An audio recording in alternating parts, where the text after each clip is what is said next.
గూడూరులో ఉన్నప్పుడు నన్ను మేబీ గూడూరు కూడా చెప్పాలి. ఇప్పుడు గూడూరులో ఆదిశంకర కాలేజ్ నేషనల్ హైవేలో ఉంది. అక్కడ ప్రతిసారి కూడా తిరుపతిలో మన గూడూరులో ఎక్కువ వరదలు. ఏమైందంటే రైల్వే ట్రాక్ దగ్గర చక్కగా వెంట్స్ ఉన్నాయి, నీళ్ళు వెళ్ళిపోతాకి, పోలు మధ్యలో ఏమీ లేదు. కానీ నేషనల్ హైవే వచ్చేటప్పటికి చిన్న 2-3 సార్లు మాత్రం వెంట్స్ ఉన్నాయి. ఓకే. అంత వాటరు ఇది సైదాపురం నుంచి వెంకటగిరి నియోజకవర్గం నుంచి అలా కొట్టుకొచ్చేస్తుంది, వచ్చేసి హైవే దగ్గర ఆగిపోద్ది. అప్పుడు ప్రెషర్ ఉన్నప్పుడు వాటర్ ముందు ఎవరు కూడా తట్టుకోలేరు. ప్రతి సంవత్సరం కూడా రోడ్డు పోతుంటుంది. సో నేను ఒకసారి 2015లో చాలా వరదలు వచ్చినప్పుడు వైఎస్ఆర్ పార్టీలో ఉన్నప్పుడు నాకు తీసుకెళ్ళి చూపించారు. చదువుకున్నవాడిగా ఒక ఐఏఎస్ ఆఫీసర్గా దీర్ఘ ఆలోచనతో నేను అది ఆ విధంగా ఏం చేశానంటే రైల్వే ట్రాక్ కింద ఎన్ని వెంట్స్ ఉన్నాయో దానికి సమానంగా అన్ని నీళ్ళు పోవడానికి కనుక ఈ నేషనల్ హైవే దగ్గర పెట్టి పైన బ్రిడ్జ్ కనుక కట్టించేస్తే ఆటోమేటిక్గా ఇక్కడ గూడూరులో వరదలు ఉండవు. ఇలా వస్తే ఇక్కడ నుంచి వెళ్ళిపోతే కండలేరు లీక్, అక్కడి నుంచి క్రీక్ నుంచి సముద్రంలోకి వెళ్ళిపోతాయి. తర్వాత ముఖద్వారాలు ఖచ్చితంగా ఓపెన్ చేయిస్తా. అదే నేను గూడూరు విషయం మళ్ళీ వస్తాను సూళ్ళూరుపేటకి, ఇది సర్వేపల్లికి.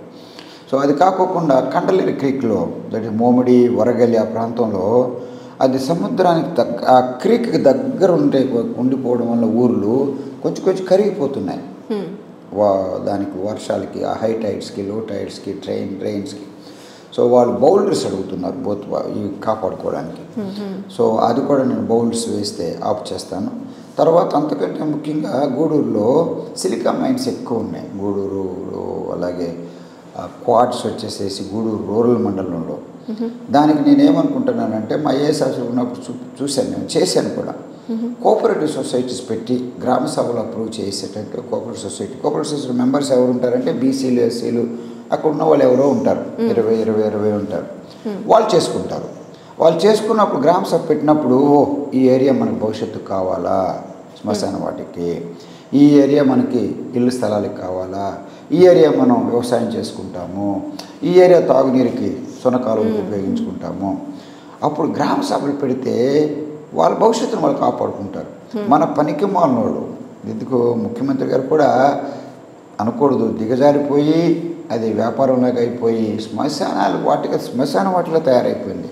చిలకూరు మండలంలో సిలికా ఉన్న ప్లేస్లో చివరికి లోకల్ వాడు ₹1 తింటాను కొళ్ళు, ఎవడో పనికి మాలినోడు బయట రావడం, కొట్టుకుపోవడం, వీళ్ళు అలా నోరు తెరిచి వాళ్ళు లక్షల కోట్లు తీసుకెళ్తే వీళ్ళకి ఏమీ లేదు. ఆఖరి ఇప్పుడు అంతా కూడా మెషినరీ రావడంలో ఈ కూలీ కూడా లేకుండా పోతుంది. వ్యవసాయ పొలాలు పోతున్నాయి, ఇంటి స్థలాలు పోతున్నాయి, తాగునీరు పోతుంది. శ్మశానంలా చేస్తున్నారమ్మా. ఈ చిల్లకూరులో ఈ ప్రభుత్వం వారు సమస్యలు తెలిసేటట్టుగా ఏర్పాటు చేయాలి అని చెప్పి నేను అనుకుంటున్నాను. సో కోఆపరేటివ్ సొసైటీస్ ఫామ్ చేస్తాను, గ్రామ సభలు పెట్టిస్తాను. సో అది గూడూరు నా విధంగా చేస్తాను. సో గూడూరులో వచ్చి కీలకమైన చోట ముఖద్వారాలు, mobile towers, cyclone shelters, plus తీర ప్రాంతంలో ఉన్న వాకాళ్ళలో మనపాలెం నుంచి నవాబ్పేట వరకు ఒక రోడ్డు వేయిస్తాను. అది పక్షుల శరణాలయం. ఎస్ మ్యామ్, అది పక్షుల శరణాలయం కొరకు ఆంక్షలు ఉన్నాయి. అది ఎత్తించడానికి నేను వంతు చేస్తాను. అది ఏం చేయాలంటే ప్రొసీజర్ ఉంది.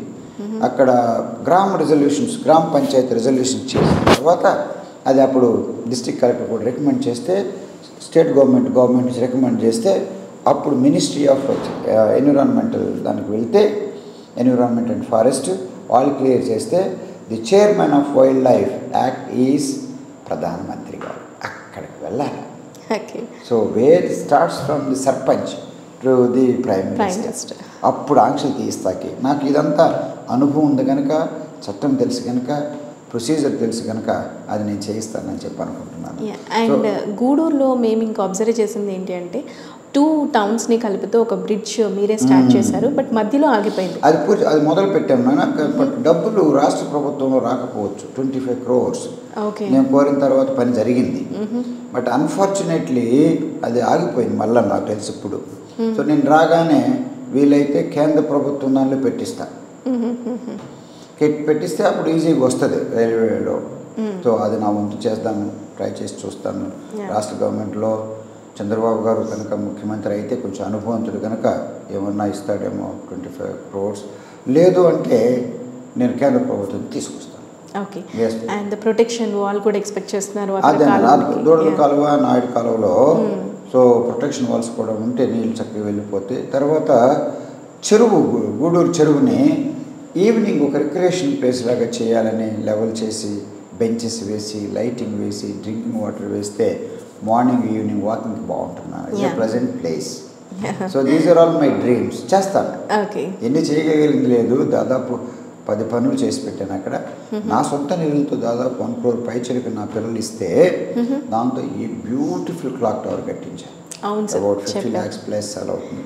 Yeah. ఆ తర్వాత 5-6 విగ్రహాలు పెట్టించాను. జ్యోతిబా ఫులే, తను సతీమణి సావిత్రి గారు, ఆ తర్వాత మౌలానా అబుల్ కలాం ఆజాద్, తర్వాత వివేకానందుడు, Jagjivan Ram and Mother Teresa. ఇవన్నీ నా నిధులతో చక్కగా ఒక చోట ఒక స్ఫూర్తిదారులు పార్క్ లాగా తయారు చేశాను. ఓకే. అక్కడేమో ఇది పెట్టించాను, 2 బస్ షెల్టర్స్ కట్టించాను. మార్కెట్ యార్డ్ కూడా చెప్పారు. అవి ప్రభుత్వం దాంతో చేసినవి, Okay. ఇది నా దాంతో చేసినవి. Okay, అది కాకుండా 9 మరుగుదొడ్లు కట్టించాను. ఓకే. 1-2 అయితే ప్రజల దగ్గర నుంచి నేను డబ్బులు తీసుకుని కట్టించాను. ఓకే. చైతన్య. సో గూడూరులో రిజర్వేషన్ కౌంటర్ పెట్టించాను రైల్వే ట్రాక్ దగ్గర, రైల్వే స్టేషన్లో. సో ఇలా ఎనార్మస్ పనులు చేశాను. ఎలా చేయించాలో మీకు బాగా తెలుసు, ఎందుకంటే ఏజ్గా చేసి వచ్చాను కనుక. Yeah. అది ఆఫీసర్స్ కూడా బాగా చేస్తారు. ఒక మంచి దగ్గరికి వెళ్ళి నమస్కారం పెడితే ఏదో సీనియర్ ఐఏఎస్ ఆఫీసర్ వచ్చారని చేసేస్తారు. Okay. So I was enjoying my work. So ఆ విధంగా అన్ని చోట్ల కూడా ఏమేమి సమస్యలు ఉన్నాయో చెప్పానన్నా. సర్వేపల్లిలో మెయిన్గా పొల్యూషన్ ఒకటి చాలా తీవ్రంగా ఉంది. తర్వాత సర్వేపల్లి బ్రిడ్జ్ ఒకటి కట్టించాలా. సో అలాంటి కృష్ణపట్నం పోర్టు అది కూడా వాళ్ళు చెప్పారు, కంటైనర్ మళ్ళా తీసుకురమ్మంటున్నారు. మా సీనియర్ నాయకులు అక్కడ ఎమ్మెల్యేగా నిలబడుతున్న సోమిరెడ్డి గారు, ఆ రోజు అయితే నేను చెప్పాను, మనం ప్రజలు ఆదరించి మీరు ఎమ్మెల్యే నేను ఎంపీ అయితే ప్రజలకు ఏది ముఖ్యమో కేంద్ర ప్రభుత్వం నుంచి నేను కోఆపరేట్ చేస్తాను, తీసుకురాగలను, కోఆర్డినేట్ చేయగలను అని చెప్పాను. So will see. సో ఏం మంచి జరుగుతుందో లేదో చూద్దామని చెప్పి అనుకుంటున్నాను అన్న. ఇవన్నీ కూడా ఇన్ని చేశాను. సో ఎవరు అన్ని చేసి ఉండరు, ప్రతి చోట కూడా నిధులు ఇచ్చేయడం జరిగింది. సో అలాగే సత్యవేడులో బోర్డు నిధులు ఇచ్చాను.